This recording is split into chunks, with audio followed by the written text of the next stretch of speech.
Salamatсыздар ма, құрметті оқушылар?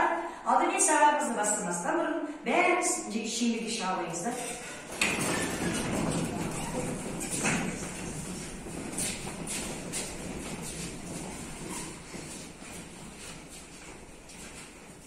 Нұртөре, саған бүгінгі сабақта сәттілік тілеймін.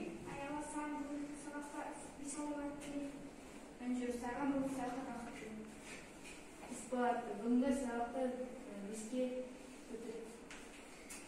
саған денсаулық тілеймін. мен саған бақыт тілеймін. Мен саған амандық тілеймін. мен саған денсаулық тілеймін. мен саған амандық тілеймін. Бүгінгі күніне сәттілік тілеймін. Арай сабағың жақсы өтсін. Өте жақсы, тамаша. Жарайды. Жарайды, жақсы отыра қойыңыздар. Тамаша. Оқушылар, бүгін мен сіздерді ерекше етіп 3 топқа бөліп қойдым. Бұл топқа бөлуімнің де бір ерекшелігі бар. Бірінші топтың оқушыларын мен адал тобы деп атадым. Адал тобы деп атадым. Екінші топтың оқушыларын ойшылдар тобы деп атадым. Ал үшінші топ сіздерге мен тапқырлар тобы деп ат қойдым. Алдымен үй тапсырмасына шолу жасайық. Қай топтың оқушылар айтатына? Біздер Сайын Мұратбеков туралы өмірі мен шығармашылығын қай топтың оқушылар айтқысы келіп отыр? Келе қойыңыздар.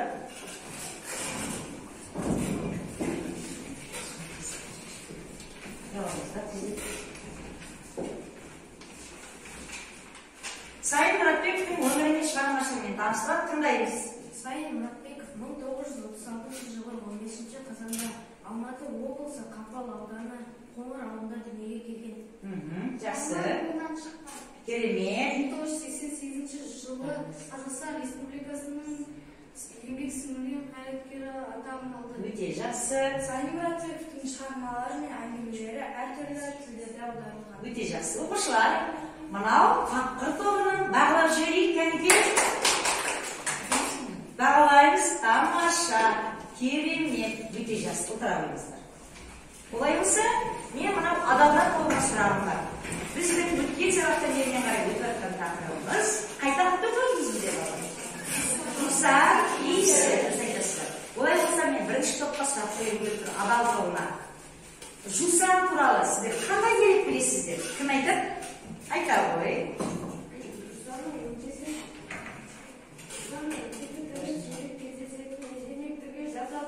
Ал Қазақстанда ғана өсетін бір түрі дәрі үшін ретінде ерекше мәні бар.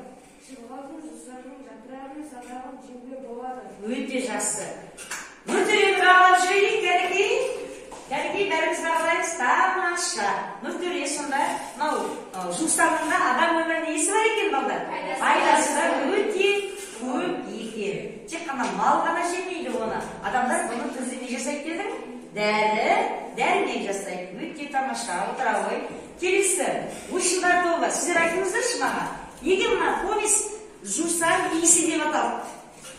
Өйткені аян әкесінің партиясының иіскеп жататын себебі аянның әкесінің партиясынан жусан иісі шығады. Дұрыс-ақ? Иә. Себебі оның әкесі жусан Қайда өмірге келсебек? Жусан төбеде. Өте жақсы. Бағалап жіберіңдер, кәніке. Тамаша. Керемет. Жарайсыңдар.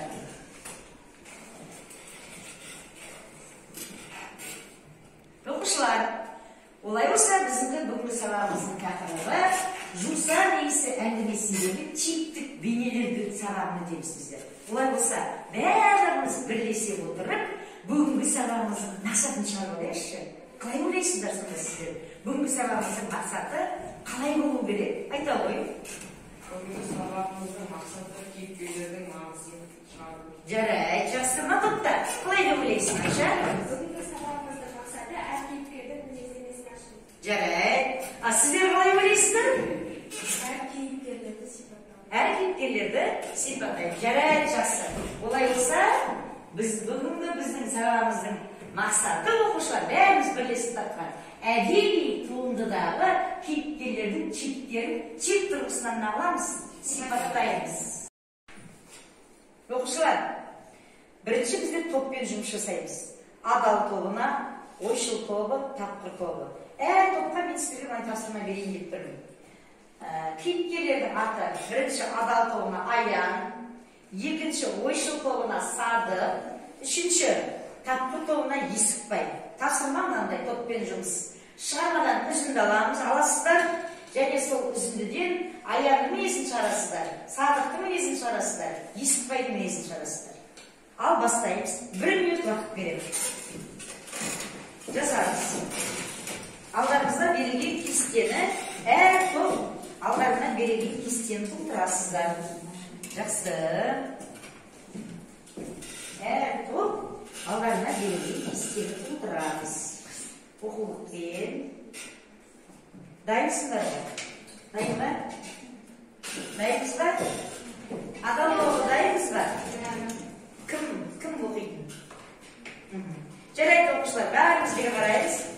Адал тобына біздерге Мереке, Аян бейнесін шығарады. Оқи отыр. Шығармадан үзінді. Аян шешесіне ете айырған әнесінен алуға көшіп келеді. Маңғай жүзі, маңдайында бір кезде қосылған секілді шашы бар. Енді Аянның несін шығарамыз? Мінезі. Аян қандай екен? Әңгімеші, қайсар, зерек, өте ақылды, ақкөңіл, ерім. Керемет. Жақсы. Екі топ тездетіп мына топты бағалай қояйық. Бағалаймыз. Керемет. Жарайды, жақсы. Келесі ойшыл тобы сіздерге Садық. Садық шығармадан үзінді. Мен судың астында 6-60-қа дейін санап жата аламын. Аянның досы мінезі мейірімді, ақкөңіл, адамгершілігі мол, сабырлы, ақылды, мақтаншақ. Жарайды, шығармадан орташа не толық алмаған екен оқушылар. Бағалап жіберейік, кәдімгідей. Жақсы, толық алу керек шығармадан. Келесі үшінші тапқыр тобы сіздерге кім еді? Есікбай. Есікбайдың бейнесі. Шығармадан үзінді. Есікбай үнемі Аянмен төбелесіп жүреді. Аян тырс етіп, үн шығармастан астында жатып, құр аяғын ербеңдете береді. Мінезі бұзық, мақтаншақ, мейірімсіз, сотқар. Бағалап жіберіңіздер. Жоғары көтереміз смайликті. Керемет. Жарайды, жақсы. Тамаша оқушылар. Оқушылар, біздің келесі тапсырмамыз жұппен жұмыс болады. Топта жұп-жұпымызбен отырып, бүгінгі сағаттың кейіпкерлеріне хат жазамыз.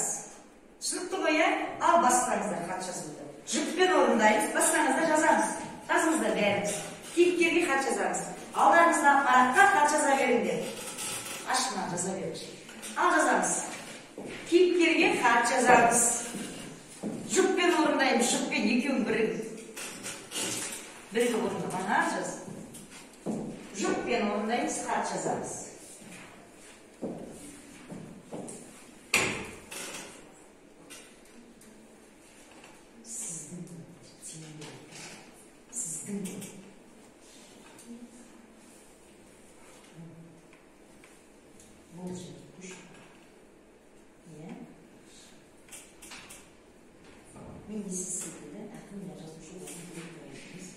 Болдық па оқушылар?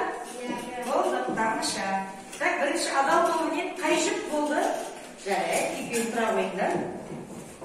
Екі жұп болған екен. Ерхан мен Аяла.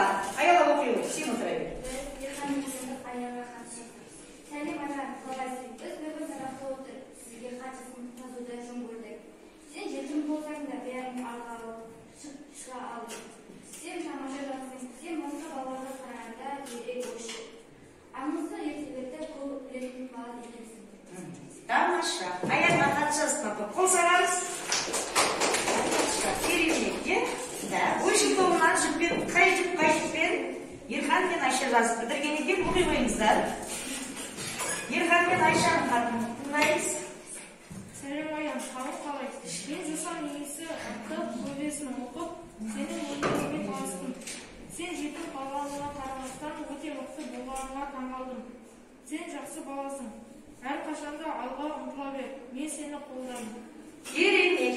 Ал бағалаңдар Ерхан мен кіммен? Айшамен. Тамаша. Жақсы. Үшінші топ. Тапқыр тобының оқушылары қай жұп болды? оқыған екенсің, оқи ғой. Біздер ағай екеуміз авто балаға қатты сәлеметсің бе авто бала, мен сіздің керемет шығармаларыңыздың бірі «Жусан иісі» атты шығармаңызды оқыдым. Мен сіздің жетім баланың қайғысын қалай білдіргеніңізге таңғалдым, сіздің ойшылдығыңызға таңғалдым. Сізден болашақта жақсы жазушы шығады деп ойлаймын. Керемет, ал бағалап жіберіңдер, тамаша, жарайды, жақсы. Бұл хатты керемет жаза білген екен, яғни біздер кейіпкерге хат жаза аламыз. Тамаша. Оқушылар, біздердің орындайтын келесі тапсырмамыз жеке жұмыс деп аталады. Бұл кейіпкерге сұхбат деген әдіс арқылы өтеді. Өтіп жатқан біздің Жусан иісі шығармамыз бар ғой, аяқтап жатырған. Сол шығарманың авторымен қазір сіздер кездесесіздер, осы жерде авторды шақырамыз сіздер. Сол автормен авторға тек қана 2 сұрақ қоюға ғана мүмкіндіктеріңіз бар сіздердің. 2 сұрақ қана қоямыз. Қандай сұрақ қоя едіңіздер? Ол автор бізге қалай жауап береді? Сол жөнінде сәл ой қозғап алыңыздар. Біздің бүгінгі сабағымызға келіп отырған авторды ортаға шақырайық. Авторымыз, осы Жусан иісі әңгімесін жазудағы біздің авторымыз. Авторға қоя сұрақтарыңыз бар ма? Қоя қойыңыз. Жусан иісі повесін жазуыңызға не себеп болды? Жусан иісі повесінің жазылуының себебі жетім болса да, аяңсақ жетім болса да, өзін мұңайтып, төмен жүрмей, өзін алға басып, ойшыл, зерек болуын, зерек сияқты балаларды көп болсын деп жаздым. Бүгінгі өлге сабақ ретінде жаздыңыз. Жарайды, жақсы. Келесі сұрақты кім қойғысы келді? Қоя қойыңыз. Сіз Жусан иісі повесін қалай аяқтадыңыз? Жусан иісі повесін кейіпкеріміз аяғында зерек, ойшыл болуын ары қарай жалғастыру үшін балалар үйіне беруді жөн көрді. Тамаша. Авторды бағалап жіберіңіздер, бәріңіз. Тамаша. Отыра қойыңыз. Керемет. Енді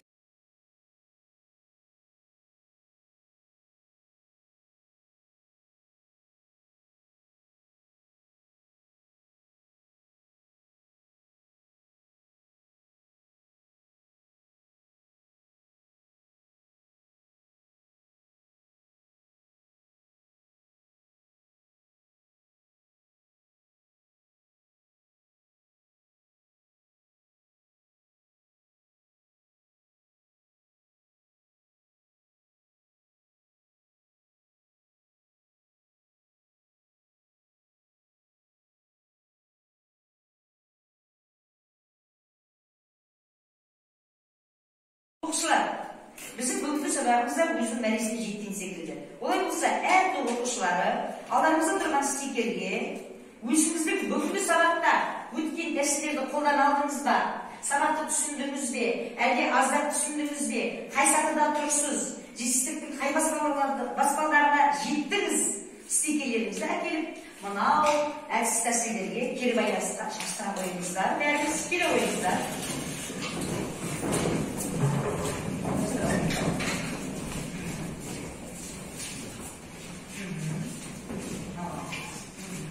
Жақсы, оған қосын жайлы отыра беріңіздер. Жақсы, тамаша, дұрыс болады.